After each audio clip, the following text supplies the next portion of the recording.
Bien, dans cette série de vidéos, on va s'intéresser à des petits rappels sur les machines thermiques d'ITERM. Dans cette première partie, on va simplement présenter l'idée du schéma synoptique des machines d'ITERM et les deux principes de la thermodynamique. Et ensuite, on fera deux applications pour un moteur et un récepteur dans des prochaines vidéos. Alors, dans une machine thermique d'ITERM, on définit, il est important de commencer en général l'exercice par faire un schéma symbolique. Donc en fait, vous allez avoir, entre guillemets au centre, sigma qui sera le système étudié. Alors on va en y revenir, mais il faut être assez précis sur ce qu'est le système étudié. Par exemple, dans une machine frigorifique, le système étudié sera le fluide caloporteur qui se déplace en les différents points donc il va rencontrer successivement la source froide, la source chaude, le compresseur, etc. Vous avez une source chaude qui sera à la température TC. Cette source chaude, par exemple, dans le cas, mais on y reviendra, dans le cas d'un réfrigérateur, cette source chaude, c'est en fait l'extérieur, hein, la pièce dans laquelle le réfrigérateur se trouve. Et on aura une source froide. Alors on supposera des sources idéales, c'est-à-dire qu'en fait elles parviennent à maintenir leur température, même si en fait elles reçoivent ou elles perdent de l'énergie thermique. Il suffit qu'elles soient suffisamment grandes par rapport au système pour arriver à cette situation. Bon, imaginons un réfrigérateur et vous avez une pièce qui de toute façon se maintient plus ou moins à la température d'une vingtaine de degrés Celsius. La source froide, alors par exemple, dans le cas d'un moteur thermique, la source froide, ce serait l'atmosphère, ce serait l'extérieur. Et en fait, pour ce système, donc, et puis il y a aussi un autre extérieur qui, voilà. Donc en fait, votre système sigma, qui est le système étudié, il va pouvoir recevoir un travail. Alors déjà, toutes les grandeurs, je vais les définir, toutes les grandeurs d'échange, je les définis comme reçues par le système sigma. C'est plus simple, donc d'où le sens des flèches. Parce qu'après, lorsqu'on appliquera les principes de la thermodynamique, on met au second nombre les transferts thermiques ou les travaux comme étant reçus par le système. Donc je définis bien avec des flèches qui vont de l'extérieur vers le système, donc QF, le transfert thermique qui va de la source froide vers le système, QC, le transfert thermique qui irait donc de la source chaude vers sigma, et W, le travail. Donc en revanche, bien sûr, donc je définis QF, QC et W comme ceci en termes algébriques, mais bien sûr, par exemple, W pourrait être de signe arbitraire comme les autres. Prenons un exemple simple. Si W est positif, eh bien, on va faire un petit exemple ici. Donc, exemple. Si W est positif, ça veut dire en fait que le sigma reçoit un travail, car en fait on a une convention en réception et W est bien positif, donc on dira que sigma reçoit un travail mécanique, et c'est par exemple le cas, par exemple au niveau du compresseur, d'accord, dans une machine réfrigérante où le compresseur va fournir un travail au fluide caloporteur qui représentera sigma. Inversement, W peut être négatif. Si vous pensez par exemple au cas d'un moteur, voilà, dans un moteur, on sait que en fait l'énergie va être fournie par la source chaude lors de l'explosion, d'accord, et cette énergie thermique va en partie servir à pousser les pistons. Donc en fait le système gaz va se détendre en poussant les pistons, et donc il va céder du travail à l'extérieur, et dans ce cas-là W sera négatif. Donc voilà, on verra les différentes situations, mais selon les différentes situations, les QF, QC, W pourront être positifs ou négatifs, mais en tout cas, ce sont des grandeurs algébriques qui sont définies comme reçues par le système sigma. Donc voilà le schéma qui va nous intéresser par la suite. Donc c'est un schéma un peu modèle, mais c'est à celui-ci qu'on va se tenir, et on verra ensuite dans les cas concrets ce que représente chacun des termes concrètement. Alors, si on applique les deux premiers principes, alors bien comprendre à quel système on applique les deux premiers principes. Les deux premiers principes de la thermodynamique vont être appliqués au système sigma, donc soit par exemple le gaz qui serait dans le piston pour un moteur à explosion, soit pour le fluide caloporteur qui va circuler dans les tuyaux d'une machine réfrigérante. Et on applique ces deux premiers principes sur un cycle. D'accord ? Le système va faire des cycles, c'est très important. Hein.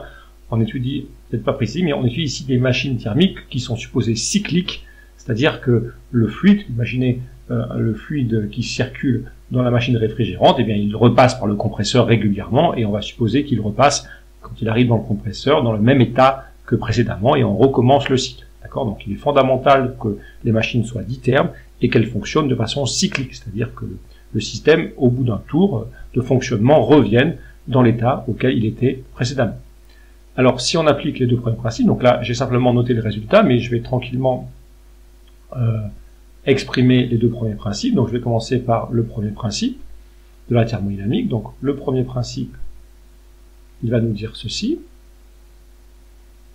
Le premier principe, alors bien sûr, en général, on peut le détailler, mais on va pouvoir négliger les aspects énergie cinétique et variation d'énergie cinétique et variation d'énergie potentielle par rapport à la variation d'énergie interne, bon, à part cas particulier, mais sur des types réfrigérateurs, machines à moteur à explosion, il est bien évident que les aspects thermiques sont très très importants par rapport aux variations d'énergie potentielle liées au déplacement du fluide ou aux vitesses du fluide lors de l'écoulement. Donc ça peut se montrer assez facilement dans les exercices, c'est pas très compliqué. Donc je vais écrire le premier principe sous une forme un peu simplifiée. Je dis que delta U, eh bien, lors du cycle, le système va recevoir W de l'extérieur, va recevoir un transfert thermique QC venant de la source chaude et un transfert thermique QF venant de la source froide. Donc on écrit bien sûr delta U égale W plus QC plus QF. Et là, le point clé, c'est qu'on a un cycle. Or, on a ici une fonction d'état. D'accord ? On a ici U, c'est une fonction d'état, c'est un des points importants du premier principe de la thermique.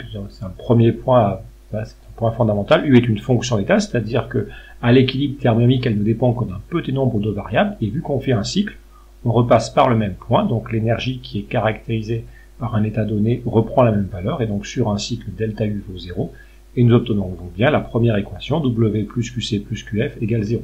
Bon, c'est facile à comprendre.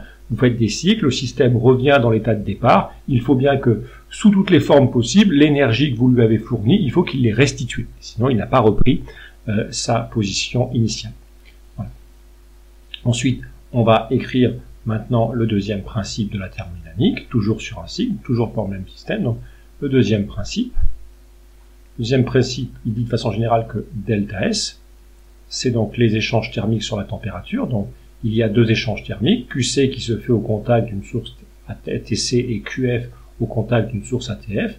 Donc j'ai déjà QC sur TC plus QF sur TF. Ce sont les deux seuls cas, car en général, pour simplifier, on suppose que le cas d'échange de travail mécanique se fait sans transfert thermique. On essaie de bien séparer, même si parfois c'est un petit peu schématique, un peu simplifié, mais on essaie de séparer par un modèle les différents aspects du fonctionnement. Et on doit rajouter à ceci, effectivement, par exemple, avec la variation d'entropie, donc ça c'est le Q sur T, mais il faut penser à compter potentiellement un S d'irréversibilité, d'accord? Et on sait que ce S d'irréversibilité, il est toujours positif ou nul, et il sera nul en cas de transformation réversible. Et vu qu'on est toujours sur un cycle, donc c'est toujours la même histoire, on a S qui est toujours une fonction d'état, et on est toujours sur un cycle, donc forcément, ça fait 0, et on obtient nécessairement que, vu que la somme de tous ces termes fait 0 et que ce terme est positif, ben, ça implique forcément que ça doit être inférieur ou égal à 0. Donc c'est le résultat qui est indiqué ici, et on peut préciser pour terminer que ceci n'est possible que pour, enfin, il y a égalité égale 0 dans le cas, bien sûr, hypothétique de réversibilité. Donc voilà, pour les deux premiers principes. Donc bien comprendre que le premier principe, il permet a priori tout type de machine, mais simplement il y a des contraintes imposées par le second principe. Tant que la somme des échanges d'énergie se fait à 0, le premier principe ne contredit, dit c'est possible, mais simplement le second principe dit attention, vous ne pouvez pas faire n'importe quoi, il faut vérifier que ce terme-là est inférieur ou égal à 0. Alors ensuite, On peut faire une petite remarque, on peut se poser la question, pourquoi finalement on fait étudier les machines d'itermes? Alors, c'est un cas concret, on verra qu'il y a beaucoup de machines qui peuvent se modéliser comme des machines d'itermes, mais on pourrait se dire, historiquement, au 19e siècle, on pouvait se dire, on va essayer, à la première révolution industrielle, on peut se dire, on va essayer de créer des machines thermiques, des moteurs thermiques, pour les trains, etc., l'industrie commençante, et on se dit, en fait, pourquoi une seule source ne serait pas suffisante? Donc ça, c'est une variante, en fait, du second principe, c'est l'énoncé historique. Donc, en fait, ça, on peut compléter en disant que ce que je vais dire maintenant, c'est l'énoncé historique du deuxième principe, qui est dû, en fait, à Lord Kelvin. Et en fait, il s'exprime comme ceci, mais c'est équivalent finalement à cette chose-là. Enfin, il n'existe pas de moteur cyclique monotherme. Alors, chacun des termes est important, d'accord, dans cette définition. Si vous faites tomber une des hypothèses, l'affirmation devient finalement valable. Enfin, ça devient possible, ça existe en fait. Alors, on va voir pourquoi. Donc, l'idée, c'est de se dire, je prends la même chose qu'ici, mais simplement, je l'applique pour une seule source. Donc, je vais simplement dire qu'il y a une seule source d'échange qui se fait à la température T, et donc avec un transfert thermique Q. Donc si j'écris simplement ça pour le cas d'une seule source, j'aurai donc W plus Q. Donc vous voyez, j'ai une seule source, donc monotherme, je ne mets qu'une seule source, et vu que je suppose que ça reste cyclique, je mets 0. Et le second principe me donne que Q sur T doit être inférieur ou égal à 0. Q sur T doit être inférieur ou égal à 0. Voilà. Or, un moteur, donc si je veux un moteur, c'est forcément, si vous reprenez ici tel qu'on a défini le système, d'accord, si je veux un moteur, je veux que mon système, il cède un travail à l'extérieur, d'accord, et pensez au piston, d'accord, le gaz chaud se détend et pousse les pistons, donc en fait, on veut que notre système puisse recevoir un travail négatif, d'accord, là on a défini en récepteur, et donc je veux donc qu'il se comporte en moteur. Donc pour un moteur, il faut que mon système reçoive un travail qui soit négatif, d'accord, de telle façon à ce qu'en fait, il donne de l'énergie mécanique à l'extérieur. Eh bien, si j'impose ceci, d'après l'égalité qui est là, donc si je coupe l'aspect moteur avec la première égalité, j'obtiens forcément que Q doit être positif, d'accord, et il apparaît clairement que nous avons ici une contradiction.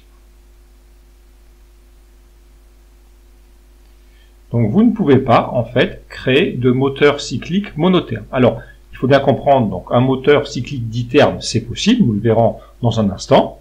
Donc cette hypothèse-là, si elle tombe, des moteurs cycliques dithermes, c'est possible, ça s'appelle le moteur à explosion, par exemple. Si vous voulez un récepteur, ça ne pose pas de problème, parce que vous voyez, si vous imposez W positif, vous aurez Q négatif, et Q sur T doit être négatif, donc ça ira très bien. Et si vous n'imposez pas cyclique, eh bien vous n'avez plus 0 ici, donc en fait la somme de W plus Q, ça peut faire n'importe quoi. Donc W peut bien être négatif, Q peut être également négatif, ça ne posera pas forcément de problème, d'accord, voilà. Donc en fait, voilà. Donc l'idée c'est que c'est pour ça qu'on utilise les machines dithermes, parce que les moteurs cycliques monothermes, ça n'existe pas, d'accord. Donc si on veut faire des moteurs, eh bien on est obligé d'avoir au moins, qui fonctionnent de façon cyclique, on est obligé d'avoir des systèmes dithermes. Alors vous pouvez avoir des moteurs monothermes non cycliques, il suffit de penser à vous et moi, donc on est au contact d'une source de chaleur qui s'appelle l'atmosphère, on peut fournir un travail mécanique à l'extérieur en soulevant des objets, mais de façon assez évidente, nous ne fonctionnons pas de manière cyclique, d'accord, nous ne revenons pas à notre point de départ chaque jour. Voilà. Donc ce que je pouvais dire pour cette introduction qui présentait simplement les deux premiers principes appliqués aux machines thermiques, le principe des machines thermiques, et expliquer aussi pourquoi nous avions besoin en fait d'avoir au moins deux sources de chaleur pour étudier ce type de problème. On va ensuite passer dans un deuxième point, mais j'y viens dans un instant, à un premier exemple, le moteur à explosion.